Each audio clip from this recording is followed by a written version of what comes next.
Estação Cidadania, Educação e Desenvolvimento Social na Rádio da Universidade.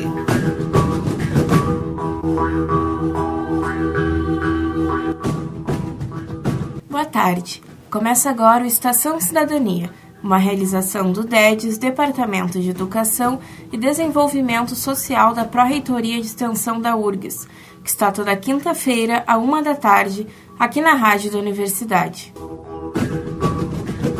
Nessa semana, apresentamos a entrevista feita com o filósofo e professor da Universidade Federal Rural do Rio de Janeiro, Renato Nogueira. A entrevista foi feita no aeroporto, durante a passagem do Renato por Porto Alegre para participar da 6ª edição da Semana da África na URGS. Boa tarde, professor Renato Nogueira. É uma honra muito grande para mim e para toda a equipe do DEGS te ter aqui no Estação Cidadania de hoje. Muito obrigado pela tua presença.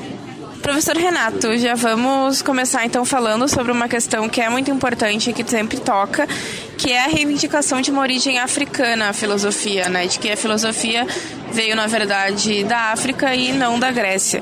Então eu pediria que tu explicasse para os ouvintes da estação de onde vem esse dado. As pesquisas são explícitas. Os primeiros textos de filosofia, eles foram escritos, produzidos, registrados no continente africano, especificamente no Egito Antigo ou Kemet. Ou seja, a gente tem textos de Ptahhotep, Amenhotep, Mericarrá, e todos esses autores escreveram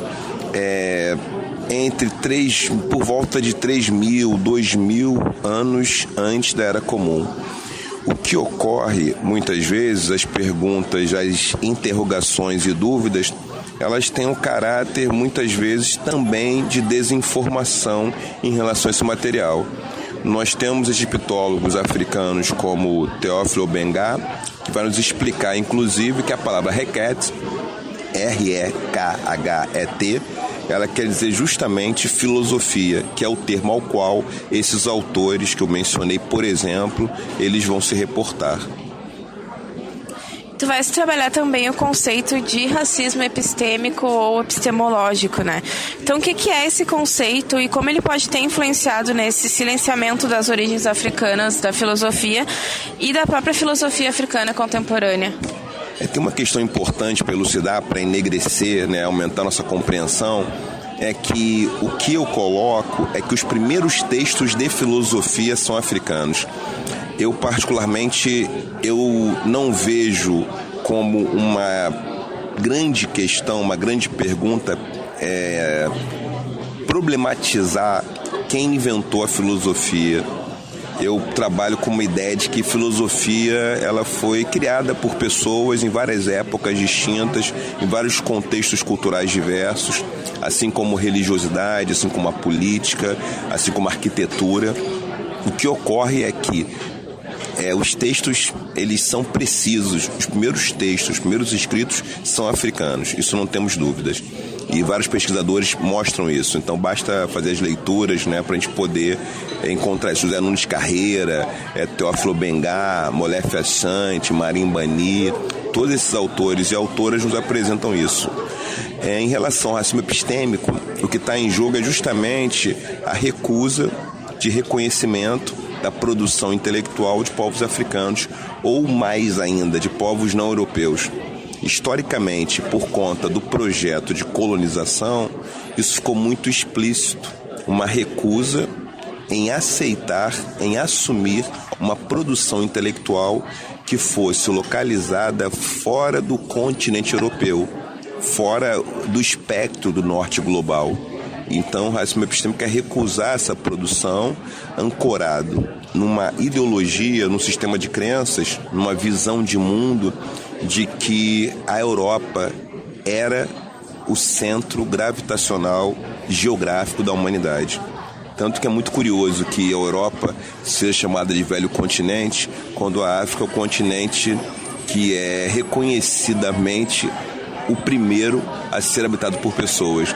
O velho aí tem um sentido mesmo colonial, um sentido de como se fosse o primeiro centro civilizatório da humanidade. Então o racismo epistêmico tem relação diretamente com isso mesmo, com essa recusa em reconhecer a produção intelectual de povos não europeus, não ocidentais, mais tarde.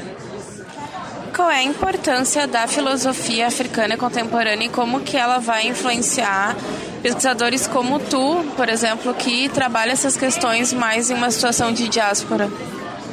Eu penso que a importância é para nós repensarmos alternativas. A filosofia é uma área que não tem resposta consensual, isso é muito importante.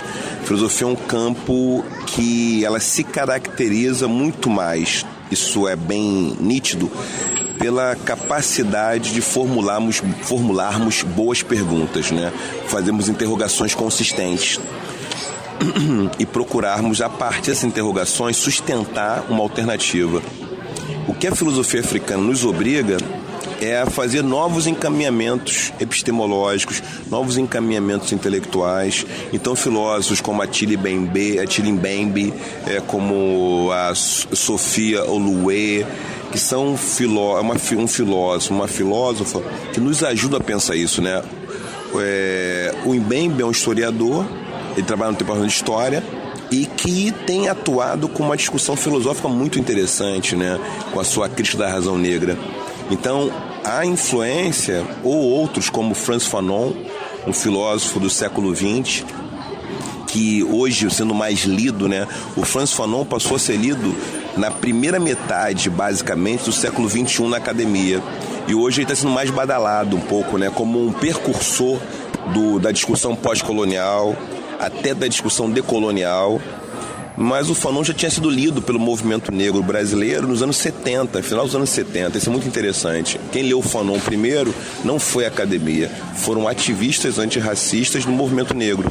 Então, qual o impacto desses autores de filosofia africana contemporânea? O Fanon não está na diáspora, o Fanon não é um africano do continente, né? Ele está na diáspora, vai para a França, vai trabalhar na Argélia, ele é de Martinica.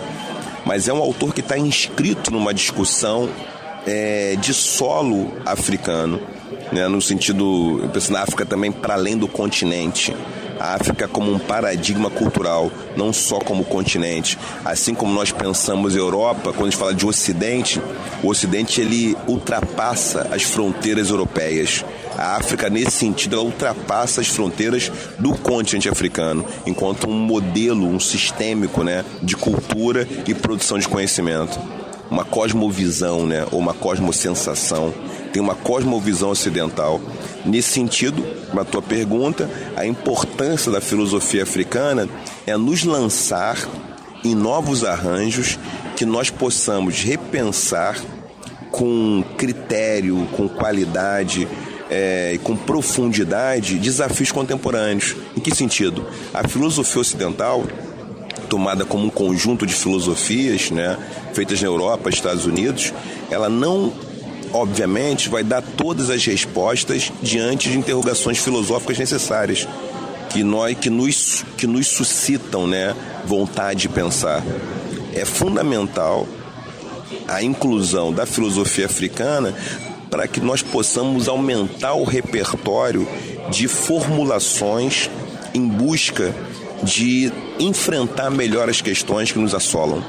Ou seja, nenhum repertório cultural, nenhum povo, nenhum sistema de crenças tem todas as respostas para as demandas da humanidade.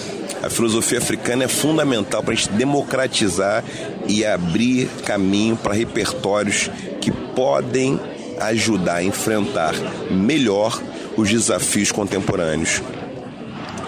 Professor Renato, o que é a filosofia afroperspectivista? Assim, quais são as origens, as características?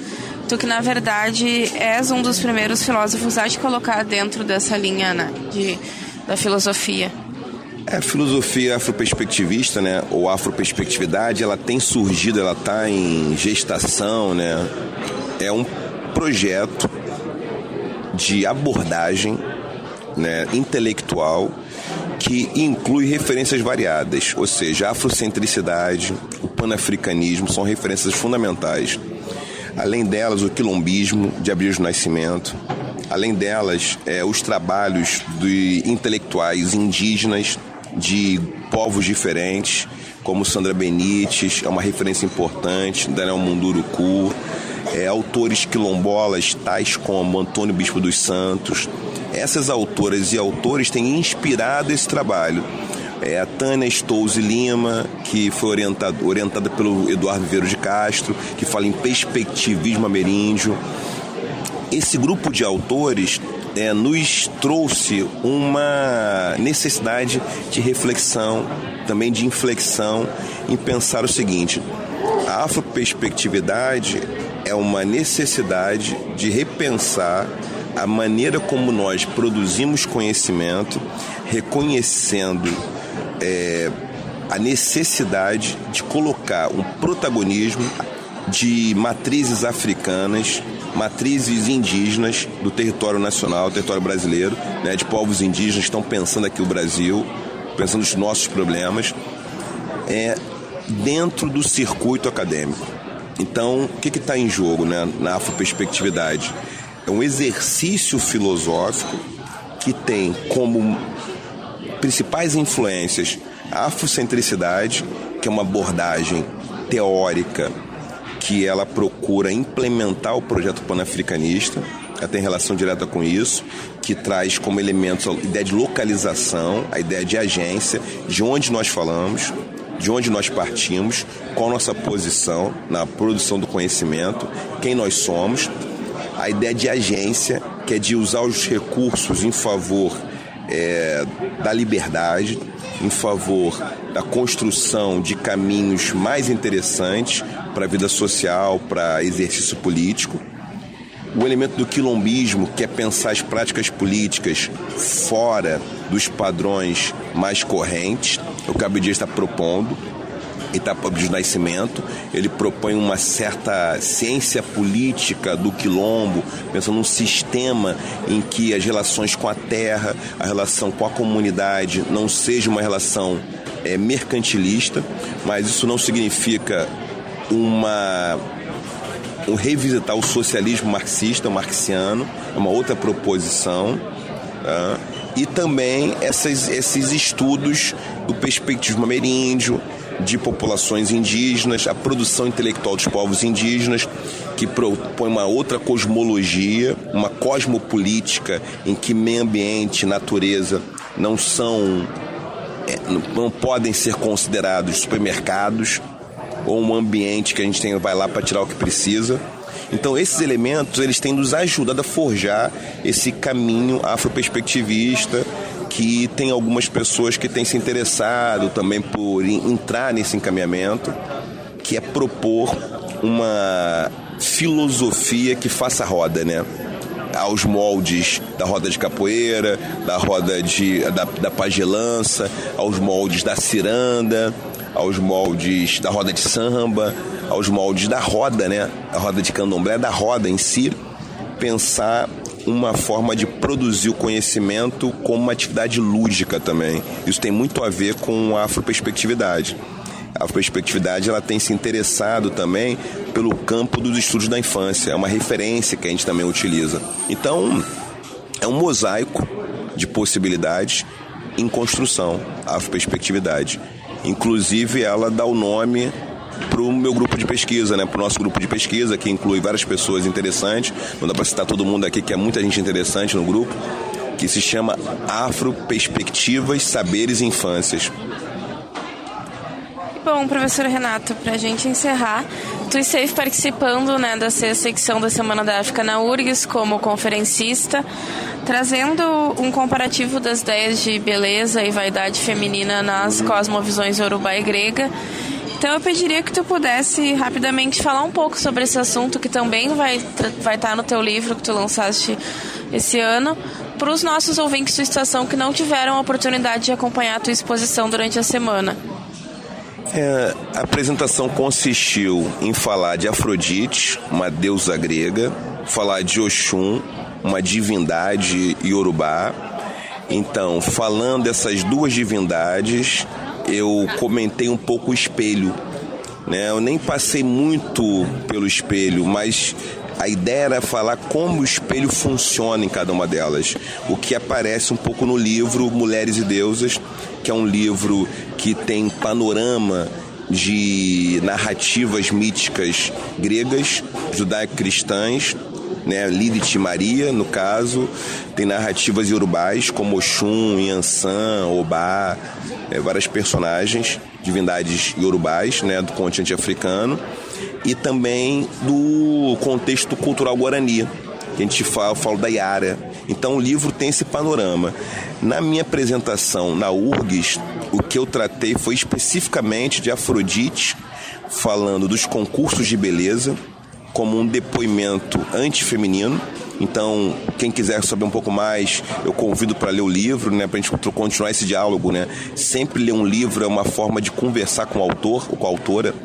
E neste livro, eu, a partir de uma interpretação da narrativa do mito de Afrodite, no embate que ela tem com Hera e com Atenas, eu vou colocar que o concurso de beleza ele é ruim para as mulheres, porque ele coloca as mulheres numa situação de subalternidade.